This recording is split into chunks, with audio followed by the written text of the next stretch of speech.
শন স্পাইসার president Donald ট্রাম্পের মুখপাত্র। Donald ট্রাম্পের বিষয়ে তো এখানকার মূলধারার গণমাধ্যম লেগেই আছে। এখন আরেকজনের পেছনে লাগার মতো উপযুক্ত ব্যক্তি খুঁজে পেয়েছে গণমাধ্যম, সেটা হলো শন স্পাইসার। You need some props? My word's too big. I got to show you in pictures.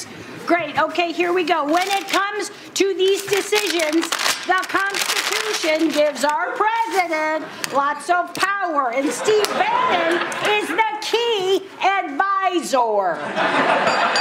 Okay? And our president will not be deterred. এই কপি করার একটা প্রেক্ষাপট আছে, কারণ শন স্পাইসার ডোনাল্ড ট্রাম্পের মুখপাত্র, দুঃখিত, হোয়াইট হাউসের মুখপাত্র। তিনি ডোনাল্ড ট্রাম্পের স্বার্থ এবং পক্ষে কথা বলার জন্য যেই ভাষায় যেই মানে একেবারে উগ্রমূর্তিতে গণমাধ্যমকে হুমকি ধামকি দিয়েছিলেন প্রথম দিন, তারপর থেকেই গণমাধ্যম তাকে আসলে কোণঠাসা করার জন্য বেশ উদ্যোগী হয়েছে এবং সেটি নিয়ে তার যে চরিত্র সেটিকে অন্যভাবে ফুটিয়ে তোলার জন্য চেষ্টা করছে। Something shiny in front of you monkeys. I'll get back to you.